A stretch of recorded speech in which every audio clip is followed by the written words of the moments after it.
Baik, selamat pagi semuanya. Yang saya hormati kepada Bapak Bahar Amal Teneng dan juga teman-teman kelas C saya banggakan. Saya Yesi Lestari sebagai moderator kelompok 4 yang akan memandu jalannya presentasi pada pagi hari ini. Sebelumnya izinkan kelompok kami memperkenalkan diri lebih dahulu. Terdapat saya sendiri Lestari, Nida Amalia dan juga Misael Saputri.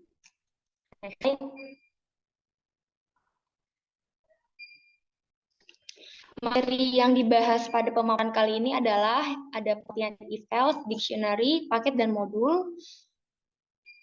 Kedua ada if else, yang telah kelompok kami buat, dictionary, program dictionary yang telah kami buat, yang telah kelompok kami buat, dan juga program dictionary yang telah kami buat, paket dan modul. Next slide.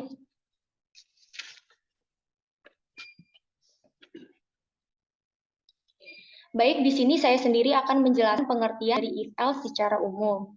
If else adalah struktur kontrol dalam bahasa pemrograman Python yang digunakan untuk membuat keputusan berdasarkan kondisi tertentu. Secara umum, if else digunakan untuk menjalankan blok tertentu jika suatu kondisi benar atau true dan menjalankan blok kode lain jika kondisi tersebut atau false.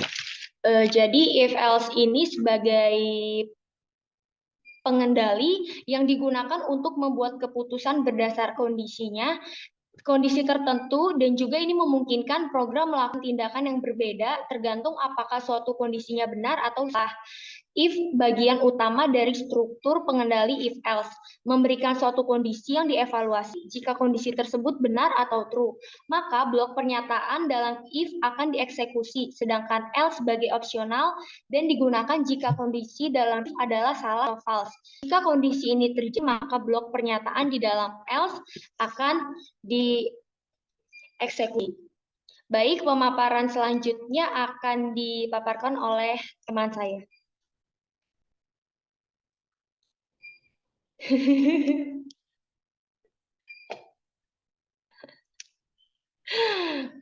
Baik, untuk selanjutnya ada pengertian dictionary secara umum.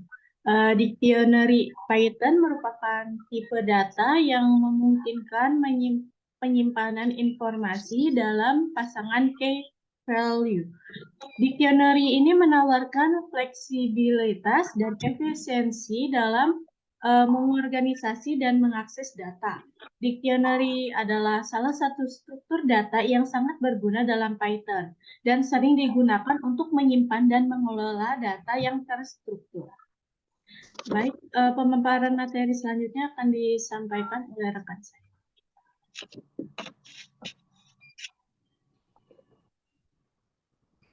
Baik, saya izin melanjutkan untuk pemaparan materi selanjutnya, yaitu pengertian paket dan modul secara umum.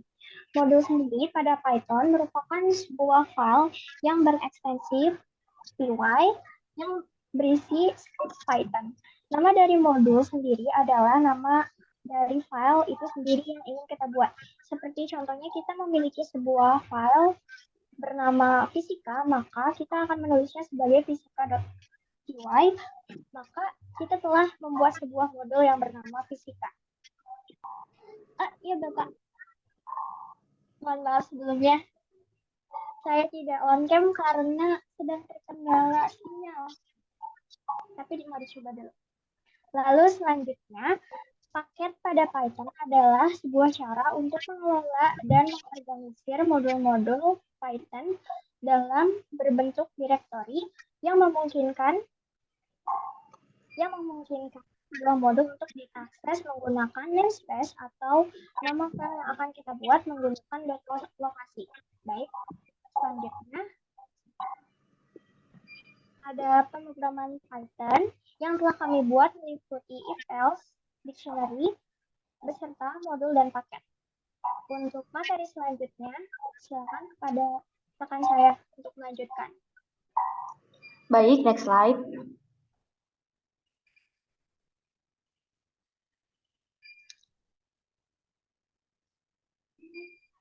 Judulnya nggak kelihatan, tapi ini adalah program if else yang telah kelompok buat. Nah ya, program if-else yang telah kami buat yaitu di atasnya itu ada program if-else NISN sebagai identitas. Agak di zoom. Nah, dalam struktur if-else tersebut diprogram untuk menentukan apakah siswa dinyatakan lulus atau agak di zoom sedikit bisa gitunya.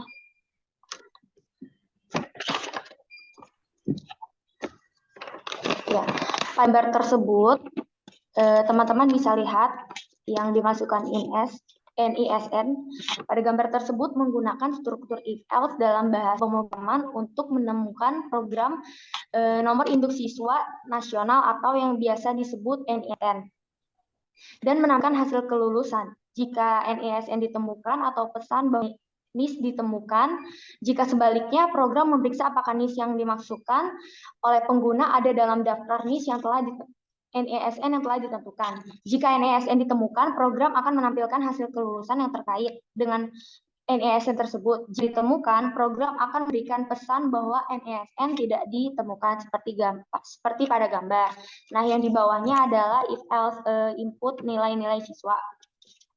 Teman-teman bisa lihat, situ ada 3 mata pelajaran, bahasa Indonesia, bahasa Inggris, dan juga matematika. Pada struktur if-else tersebut diprogramkan untuk menentukan apakah siswa dinyatakan lulus atau tidak berdasarkan rata-rata nilai dari 3 mata pelajaran tersebut, yaitu bahasa Indonesia, bahasa Inggris, dan juga matematika. Hal ini menggunakan pembanding 3 sebagai ambang batas, yang berarti jika nilai di bawah 75, maka siswa dinyatakan tidak lulus. Sementara jika nilai di atas 75, siswa dapat lulus.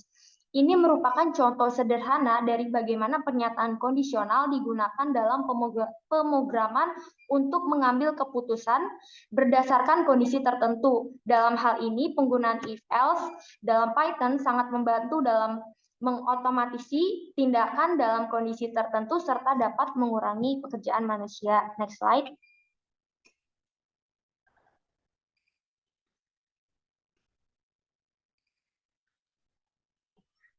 Berikut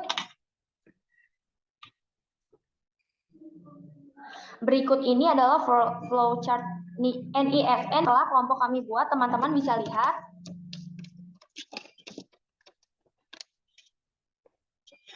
Nah, flowchart ini untuk menemukan hasil kelulusan berdasarkan identitas NISN atau nomor induk siswa nasional, digunakan untuk memvisualisasikan proses dalam menentukan apakah seorang siswa telah lulus atau tidak. Siswa diminta untuk memasukkan NISN sebagai input. Terus flowchart kemudian melibatkan langkah pencarian dalam basis data sekolah untuk mencocokkan NISN yang telah dimasukkan dengan data siswa yang terdaftar. Next slide.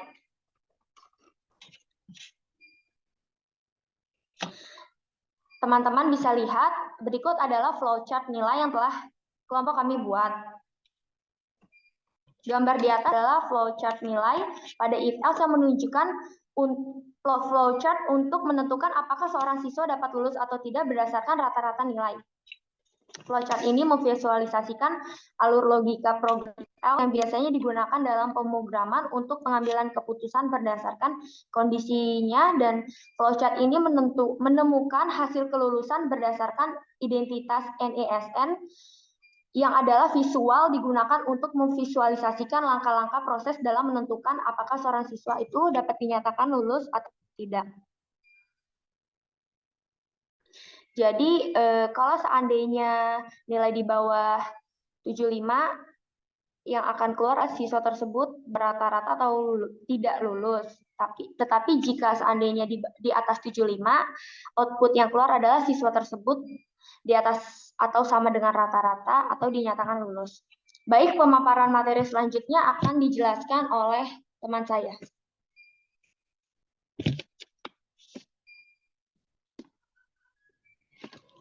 Terima kasih. Selanjutnya ada program Visual Code Dictionary. Nah, bisa dilihat ya teman-teman, di sini ada program dictionary yang oleh kelompok kami buat filenya bernama kuis bahasa Inggris. Nah, gambar tersebut menjelaskan terdapat 5 pasangan kata dan arti yang disimpan dalam kamus dengan nama KB1, KB2, KB3, KB4, dan KB5. Nah, selanjutnya kode ini menggunakan perintah OS System untuk menghapus layar sebelum mencetak kamus. Nah, berguna untuk membersihkan layar konsol sebelum menampilkan hasil keluaran. Setelah membersihkan layar, kode ini mencetak masing-masing pasangan kata dan arti dalam kamus. Bisa dilihat di contohnya itu ada untuk misalnya KB1. Kode mencetak kata cat dan artinya kucing. Ini dilakukan dengan menggunakan perintah print untuk setiap elemen dalam kamus.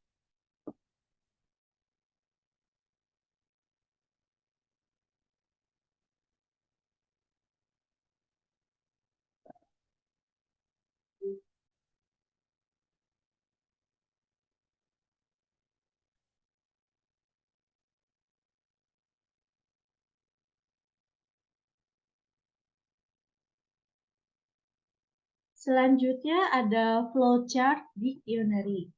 Nah, hasil dari flowchart berikut dimulai dengan kotak awal start. Kemudian akan ada suatu tindakan yang menghapus layar dengan menggunakan perintah OS System. Ini bertujuan untuk membersihkan layar sebelum menampilkan data.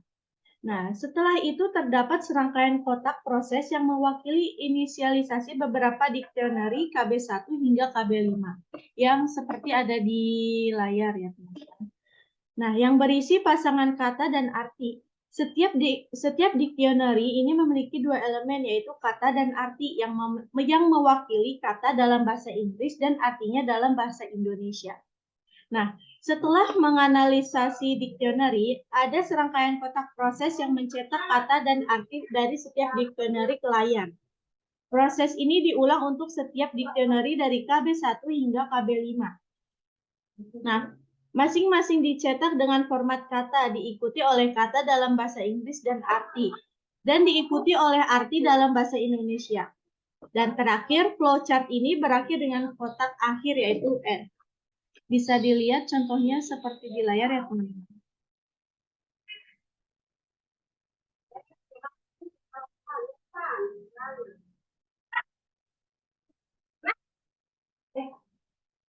Selanjutnya, pemaparan materi akan disampaikan oleh rekan saya.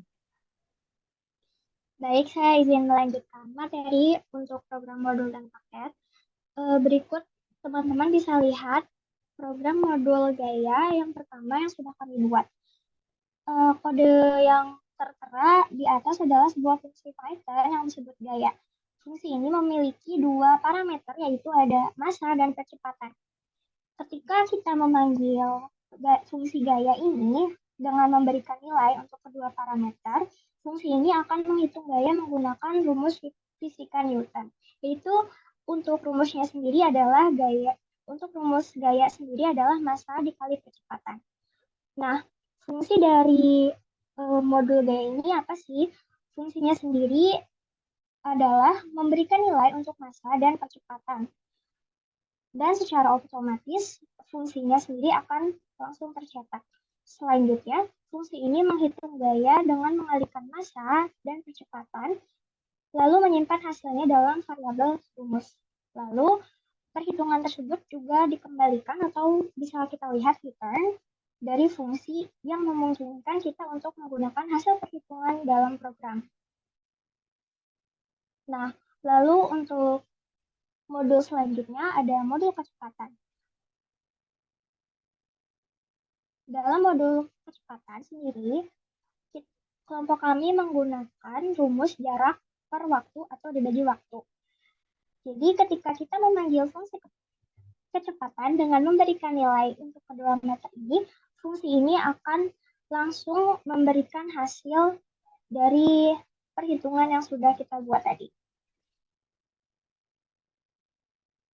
Hasil perhitungan tersebut juga sama seperti yang sebelumnya, dikembalikan atau return dari fungsi yang memungkinkan kita untuk menggunakan langsung hasil perhitungannya. Baik, slide selanjutnya.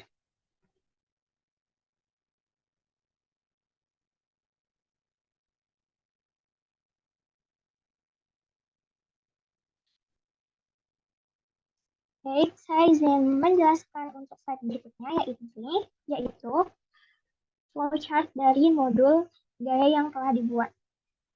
Untuk pertama, ada declare.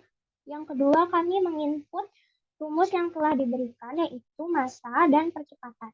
Lalu tidak lupa juga dalam assign untuk memasukkan hasil beserta rumus dan output yang dihasilkan sesuai dengan sintaks yang telah dibuat di Discord. Teman-teman juga bisa lihat di sebelah sampingnya ada contoh dari rumus yang telah dihitung. Slide berikutnya.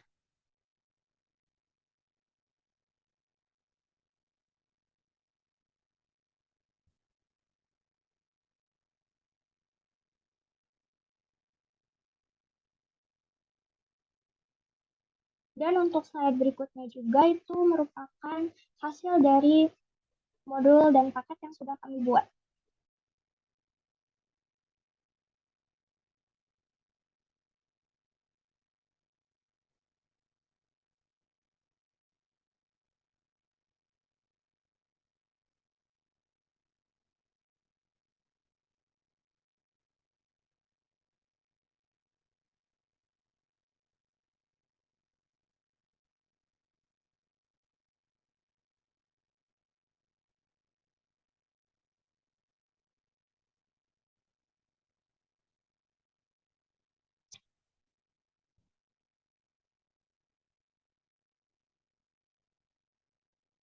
Bisa tolong dikembalikan ke slide paket nggak, Anissa?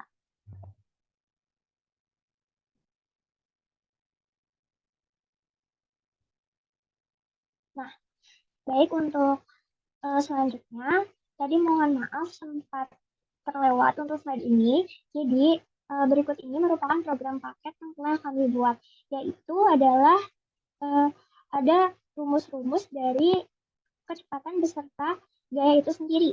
Yang pertama, kami menggunakan multiply untuk rumus menentukan gaya, lalu untuk percepatan kami menggunakan divide untuk membagikan dari hasil tersebut.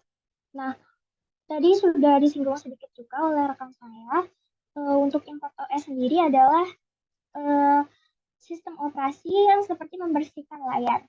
Lalu ada import kecepatan, ini untuk mengimpor modul yang disebutkan kecepatan menggunakan alias yaitu V. Dan menggunakan V karena sebagai nama pendek yang merujuk untuk modul kecepatan. Lalu selanjutnya ada menghitung gaya. Masanya sendiri kami setel menjadi 5, lalu percepatan bendanya sendiri adalah 10, lalu fungsi gaya dari modul gaya dipanggil dengan parameter massa percepatan yang diatur yaitu 5 dan 10. Hasil dari fungsi ini disimpan dalam variabel yang bernama multiply. Lalu untuk menghitung kecepatan, jarak tempuh kami setel menjadi ke 50 meter. Lalu untuk waktu tempuh di setel ke 5 detik. Dan fungsi kecepatan beserta dari modul dipanggil dengan parameter jarak waktu yang diatur yaitu 5 dan 50 dan 5. Hasil dari fungsi ini disimpan dalam variabel divide. Seperti yang tertera di layar teman-teman semua. Baik, mungkin sebagai penjelasan dari saya sudah cukup. Saya kembali kepada moderator. Baik teman-teman, kita sudah berada di penghujung presentasi. Izinkan saya sebagai moderator untuk membacakan kesimpulan. Next slide.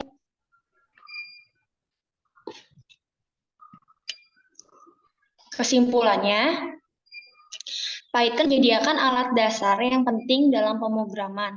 Pernyataan if-else memungkinkan kita untuk membuat keputusan berdasarkan kondisi, sedangkan dictionary memungkinkan kita untuk mengatur data dalam bentuk pasangan kunci nilai.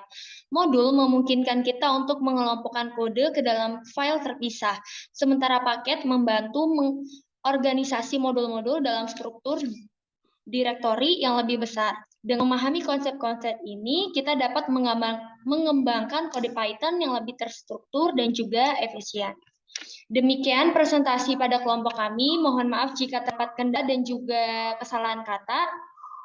Terima kasih kepada Bapak dan juga teman-teman yang sudah menyimak kelompok kami. Saya tutup dengan pantun. Umur kakek sudah menua, namun tetap mencari nafkah. Semoga bermanfaat untuk semua. Kami undur. Terima kasih.